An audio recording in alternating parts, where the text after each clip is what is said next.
The grand execution chamber of the Galactic Council buzzed with anticipation. As High Executor of the Seventh Quadrant, I, Ragnar, had presided over countless terminations. But today was special. Fellow members of the esteemed council, I announced, my primary voice sac vibrating with barely contained excitement. We gather here for an unprecedented demonstration of our supremacy. The chamber, carved from pure neutron star matter and spanning 3 artificial gravity wells, housed representatives from over 200 species.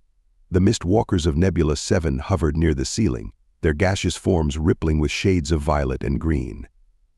The silicon-based Petra collective occupied the lower tiers, their crystallized bodies reflecting light in dazzling patterns. Even the reclusive quantum swimmers had sent an observer, though they existed in multiple dimensions simultaneously. Bring forth the specimen, I commanded, gesturing with my third appendage toward the containment field. The force barriers hummed to life, forming a perfect cube in the center of the chamber.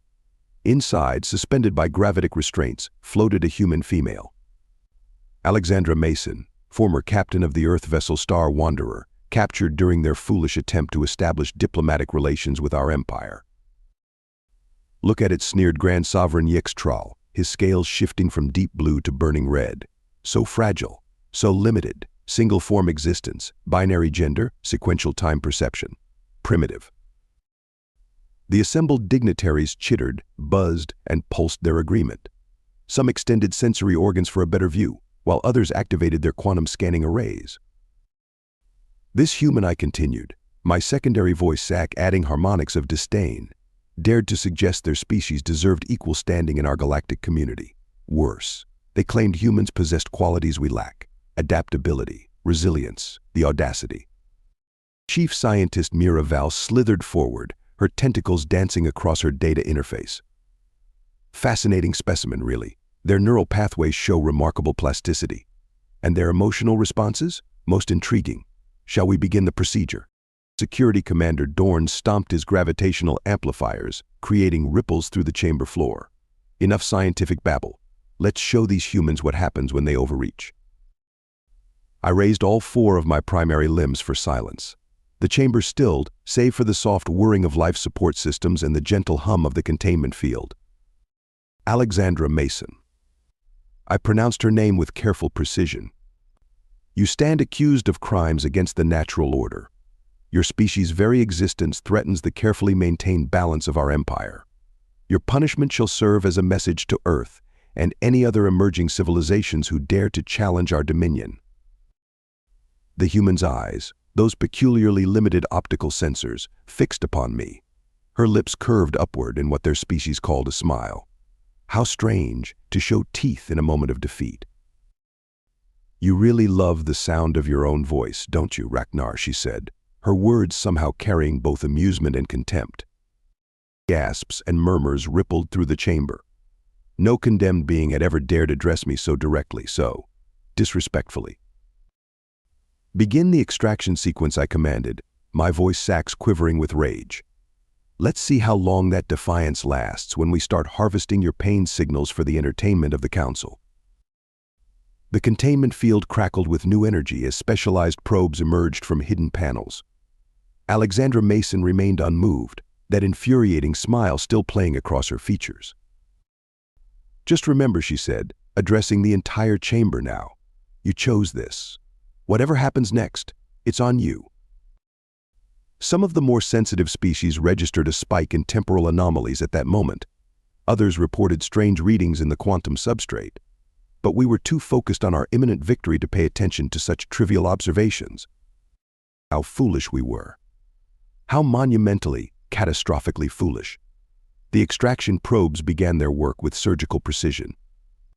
Chief Scientist Mira Val's tentacles flew across her control interface, adjusting parameters with the expertise of someone who had performed this procedure countless times before. For the official record, I announced, my voice sacs modulating to their most formal frequencies, this subject represents the 723rd species to challenge the Galactic Council's supremacy. Like all others, they shall learn their place in the cosmic hierarchy. Alexandra Mason's vital signs displayed on the quantum screens surrounding the chamber. Her heart rate remained surprisingly steady. Most species showed significant cardiovascular distress by this point. Fascinating, Miraval whispered. The human's pain threshold exceeds our initial calculations, increasing neural stimulation by 30%. The containment field pulsed with new energy patterns. The human's body tensed, but that strange smile never left her face. Instead, she began to laugh. "You still don't get it, do you?" Alexandra's voice carried clearly despite her obvious discomfort. "Humans have been torturing each other for millennia. We've had plenty of practice dealing with pain." Grand Sovereign Yixtral's scales rippled with agitation. "Silence the specimen. This is meant to be a demonstration of our power, not a platform for their primitive philosophies." Security Commander Dorn shifted uncomfortably on his gravitational amplifiers. "Something feels wrong about this one. Most species beg for mercy by now." I dismissed his concerns with a wave of my third appendage, merely another example of human arrogance. They believe themselves exceptional, yet they die like all the rest. The quantum swimmer's representative suddenly pulsed with alarm, detecting unusual temporal fluctuations around the specimen. "Recommend immediate termination of the procedure." "Nonsense," I declared. "Increase power to maximum levels. Let's show our gathered dignitaries why no species has ever survived an extraction procedure." Alexandra's laughter grew louder, taking on an almost musical quality. Blood trickled from her nose, her eyes glowed with an inner light that our instruments couldn't explain. "You want to know something funny?" she gasped between bursts of laughter. "On Earth we have this old saying, what doesn't kill you makes you stronger. But nobody ever asked, what happens if what kills you makes you stronger?" The chamber's temperature dropped several degrees. The mist walkers condensed into tighter formations, their usually flowing forms becoming rigid with anxiety. "Vital signs are approaching critical levels," Miraval reported, her tentacles now moving with frantic energy. "But these readings, impossible. Her cellular structure is changing at the quantum level." "Maintain maximum power," I commanded, though a sliver of doubt had begun to creep into my confidence. "The procedure continues until termination is confirmed." The Petra Collective began to resonate at frequencies indicating extreme distress. "We are detecting chronological anomalies throughout the chamber. This human's temporal signature is becoming increasingly unstable."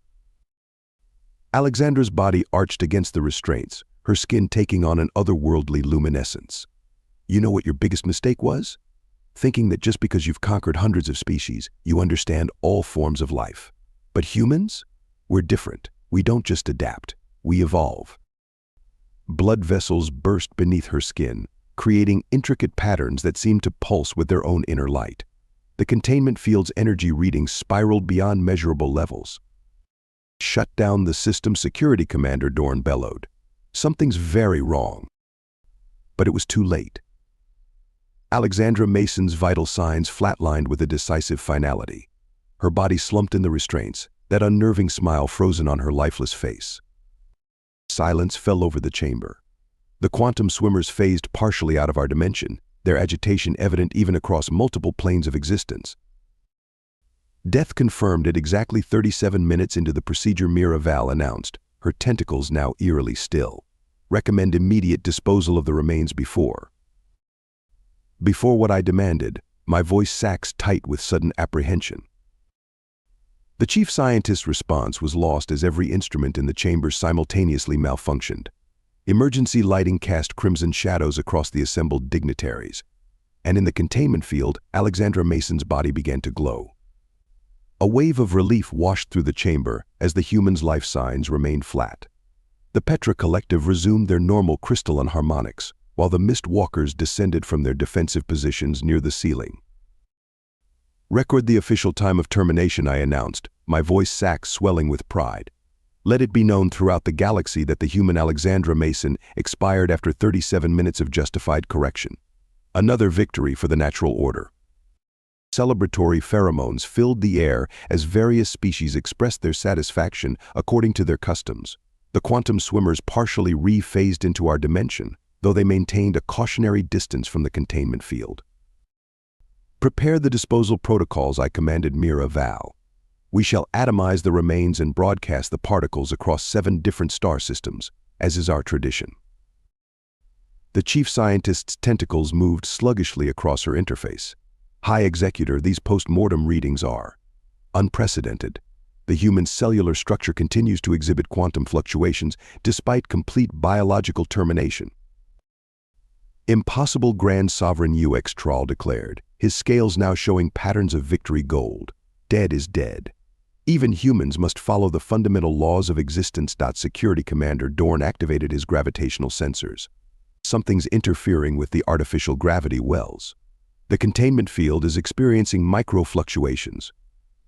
Meaningless technical issues. I dismissed their concerns with a flourish of all 4 primary limbs. Begin the disposal sequence. I want this chamber sanitized before the victory feast. The disposal probes emerged from their housing units, their molecular dissemblers humming with deadly purpose. As they approached Alexandra's lifeless body, the chamber's temperature plummeted again. Warning, the quantum swimmer's representative vibrated with alarm, detecting severe temporal distortions. The human's corpse is generating paradox waves. Miraval's tentacles twisted in confusion. These readings suggest her cells are rewriting themselves at the quantum level, but that's theoretically impossible. A high-pitched whine filled the chamber as the disposal probes malfunctioned simultaneously. Their molecular dissemblers sparked and shattered, raining fragments across the containment field. What trickery is this? Grand Sovereign UX Troll demanded, his scales shifting to warning red. No dead specimen has ever resisted disposal. The containment field's energy matrix began to fluctuate wildly. Alexandra's body levitated within the restraints, her skin emanating pulses of brilliant light that hurt to look at directly. Evacuation protocols, Security Commander Dorn shouted, activating his emergency beacon. All dignitaries must leave immediately. But the chamber doors sealed themselves, trapping us inside. The mist walkers tried to escape through the ventilation systems, only to find them blocked by unexplainable energy barriers. This is merely a technical malfunction, I insisted, my voice sacs quivering despite my attempt at confidence. The human is dead. Confirmed dead. This is simply residual energy being released from her cells. The Petra Collective began resonating at frequencies of pure terror. The human's quantum signature is expanding exponentially. It's as if death itself is being rewritten. Alexandra's body jerked violently within the restraints. Her skin cracked like porcelain, golden light pouring from the fissures. The chamber's quantum screens exploded in cascading waves of sparks. Impossible readings. Miraval's tentacles writhed in scientific panic. Her cellular structure is reconstructing itself using elements that don't exist in our periodic table. The artificial gravity wells began to fail. Members of the council floated helplessly as the chamber's environmental systems went haywire. Emergency sirens wailed, their sound distorting into something that horrifyingly resembled human laughter. Still think humans are primitive. Alexandra's voice echoed through the chamber, though her lips hadn't moved. Her body continued to hover, suspended by forces our instruments couldn't comprehend. I watched in terror as her chest suddenly heaved with a massive intake of breath. Her eyes snapped open, now blazing with golden fire. The restraints that held her began to melt, turning to liquid metal that orbited her body like rings around a planet. The human was alive. The human was dead. The human was something in between, something our science had never predicted, something our empire had never encountered in all its millennia of existence. And she was smiling that same infuriating smile. The moment Alexandra Mason fully returned to life, every law of physics in the chamber decided to take a vacation. 37 minutes, she announced, her voice resonating at frequencies that shouldn't have been possible for human vocal cords. You gave me 37 minutes to understand death from the inside out. How thoughtful of you. The liquid metal that had once been her restraint spiraled around her in complex patterns, forming shapes that hurt to look at. Her skin rippled with golden light, and her hair floated as if suspended in invisible water. Lethal force, authorized, Security Commander Dorn bellowed, activating the chamber's defense systems. Energy weapons emerged from hidden compartments, targeting Alexandra with enough firepower to vaporize a small moon. She laughed. The sound echoed in dimensions we couldn't perceive. You know what's fascinating? Alexandra mused as the weapons fired. The energy beams stopped mid-air, transforming into swirling ribbons of light that she casually wove into her hair like decorative streamers. Death isn't an end. It's a door. And you just taught me how to pick its lock. The Mistwalkers tried to flee by converting themselves entirely into gaseous form. Alexandra gestured lazily, and they solidified into shimmering crystal sculptures, their expressions frozen in eternal horror. Impossible Chief Scientist Miraval's tentacles twisted into knots as she frantically analyzed readings. Her body is generating energy signatures matching those of a collapsing neutron star, but contained within a human cellular structure. Really, Alexandra looked down at her glowing hands with exaggerated surprise. Is that what this is? Because it feels more like everything, all at once, forever. Grand Sovereign Yixtral's scales shifted through colors that hadn't existed before this moment. In the name of the Galactic Council, I command you to cease this violation of natural law. Alexandra turned her golden gaze upon him, and his scales instantly transformed into actual precious metals, weighing him down until he crashed to the chamber floor. Natural law, she floated closer, trailing stardust in her wake. You claim to understand natural law, yet you never questioned why humans were the only species you encountered who invented multiple religions? Multiple theories about death? We've been preparing for this moment since we first looked up at the stars and wondered what happens after we die. The quantum swimmers tried to escape by phasing completely out of our dimension. Alexandra snapped her fingers, and they were yanked back into normal space, their multidimensional forms compressed into shapes that shouldn't have been possible. The best part, she continued, almost conversationally, as chaos erupted around her. I'm not even the first human to figure this out. Ever heard of Jesus, Lazarus? Our myths are filled with people who took a round trip through death's door. You just assumed they were stories. I watched in horror as she began to multiply, creating copies of herself that moved through solid objects as if they were mist. Each version of her glowed with that same golden light. Each wore that same terrifying smile. Stop this at once, I commanded, my voice sacs nearly rupturing with panic. The Galactic Council offers terms of surrender. Every version of Alexandra turned to face me simultaneously. Surrender? Oh, no, no, no. You don't get to surrender. You get to watch. You get to learn. You get to understand exactly why humans are different. The chamber's quantum screens reconstructed themselves, now displaying images from Earth's history. Wars, disasters, plagues, all the moments where humans faced extinction. See, that's what you never understood about us all, the Alexandras spoke in perfect unison. Humans don't just survive adversity. We don't just adapt to it, we absorb it, we transform it. Every disaster makes us stronger. Every apocalypse teaches us something new. And death. Death is just the biggest challenge of all. She raised her hands and reality rippled like water. The chamber's neutron star matter walls became transparent, revealing the space outside where our defense fleet had assembled. Watch closely, Alexandra commanded, her copies merging back into a single form that now blazed like a newborn sun. I'm about to demonstrate why humans have so many stories about gods, angels, and demons. Spoiler alert, we weren't just making them up. We were remembering what we could become. Her body began to change again, growing both larger and smaller simultaneously, existing in multiple dimensions at once. Wings of pure energy unfurled from her back, spanning light years while fitting perfectly within the chamber. The Council has records of every species you've ever conquered, she continued, her voice now carrying through space itself. I can feel them all, here in my mind. Every civilization you destroyed, every race you deemed inferior. Would you like to see what happens when I give them all a second chance?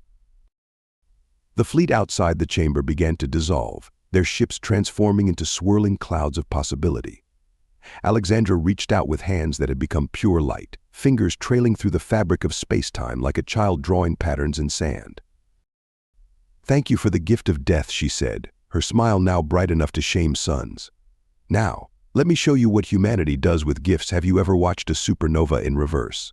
I have. Alexandra Mason showed us all what it looks like when a star reassembles itself from scattered atoms, its light condensing back into a perfect sphere of cosmic fire. She did this to prove a point about resurrection. She did this for fun. You know what's really ironic? Her voice rippled through the quantum foam of space itself as she systematically dismantled our civilization.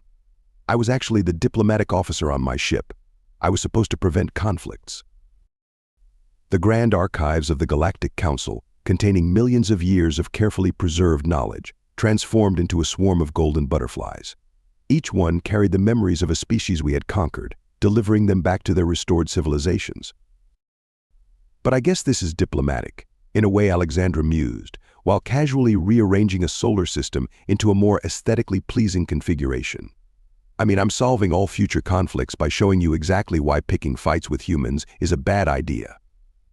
Security Commander Dorn attempted to activate our species-wide evacuation protocols.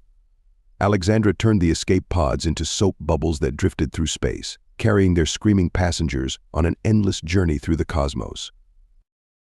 Did you know, she asked, manifesting simultaneously in every seat of the council chamber, that humans have this wonderful concept called karma? It suggests that everything you do comes back to you eventually. The Petra Collective tried to hide themselves by merging with an asteroid belt. Alexandra transformed the asteroids into wind chimes, using the crystalline beings as clappers that rang out an ancient human melody across the void. For example, all her manifestations spoke in perfect harmony. Remember how you enjoyed watching my pain? Now you get to experience every moment of suffering you ever inflicted on others. Don't worry, I'll keep bringing you back, just like you did to me.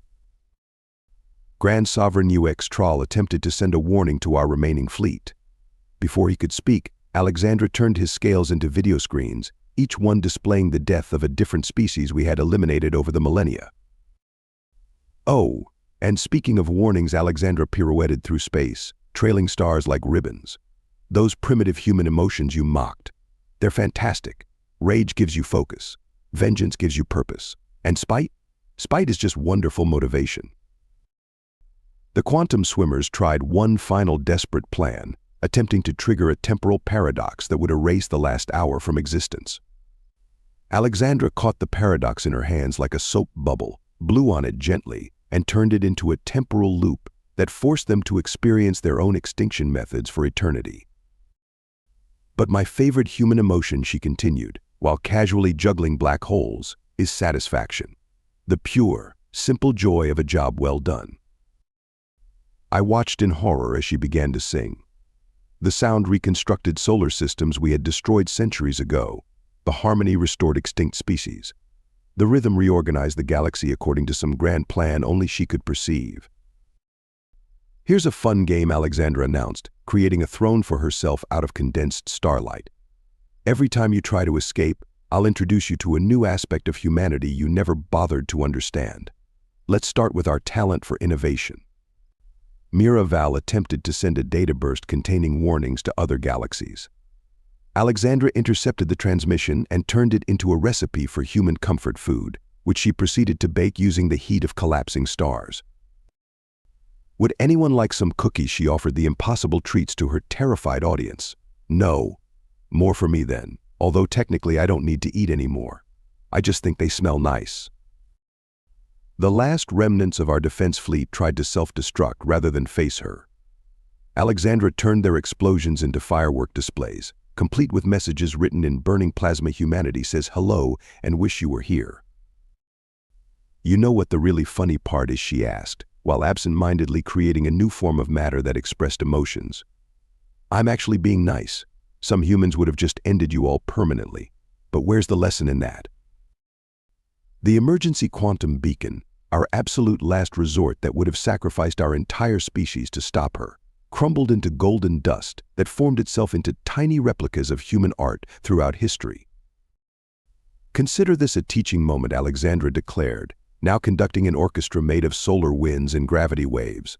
Lesson 1: humans are really, really good at turning traumatic experiences into strength. Lesson 2: we have excellent memories. I tried one final time to assert some control over the situation. By the authority of the Galactic Council.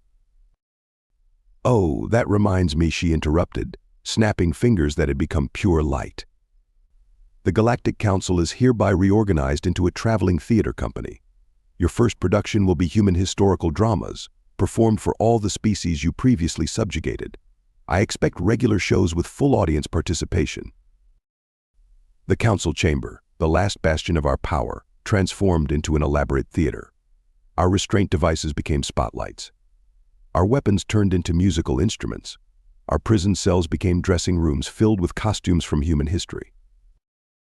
Don't worry about learning your lines, Alexandra reassured us, now existing as a constellation in the shape of a winking face.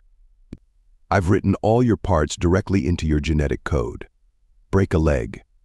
That's theater talk, by the way. Just one of millions of human cultural references you'll have plenty of time to learn. 10,000 years have passed since the day Alexandra Mason changed everything. I know because she keeps an enormous countdown clock at the center of the galaxy, marking every second since her resurrection. She says it's for entertainment value. I suspect it's to remind us. Places everyone, her voice still rings through reality itself whenever she makes announcements. Tonight's performance of Hamlet begins in 5 minutes. Remember, Ragnar, you're playing Polonius. Try not to overact this time.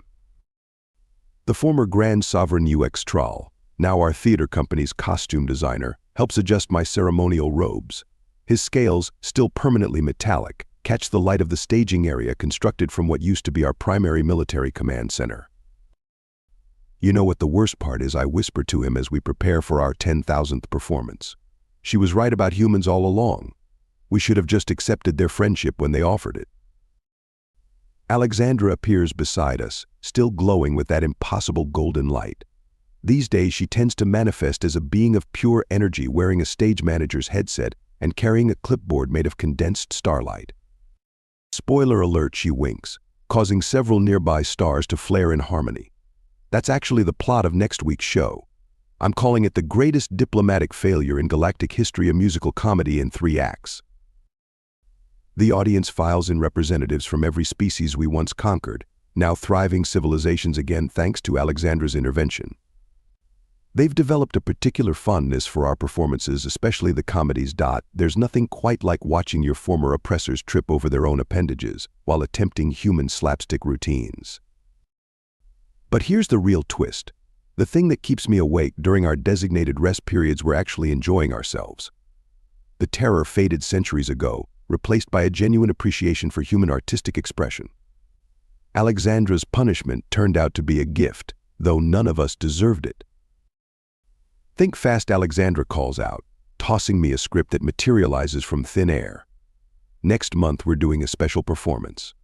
Every species in the galaxy is contributing a story about their first contact with humanity. We're calling it The Day the Universe Learned to Laugh.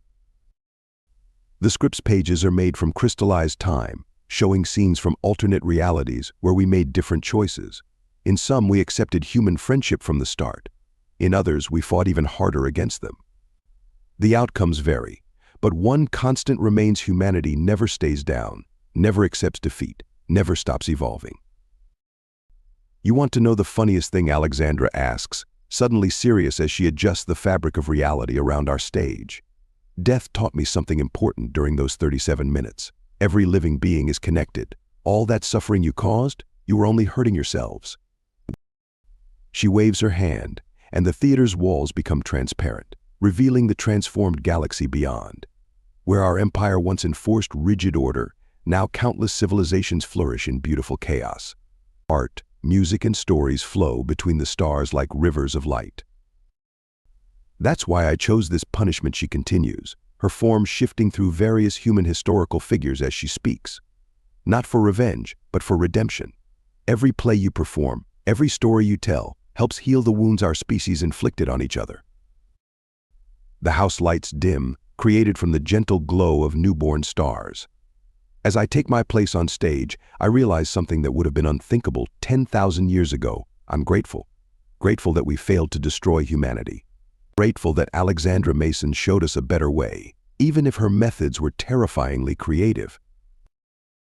Oh, and Ragnar, Alexandra's voice echoes in my mind as the curtain prepares to rise.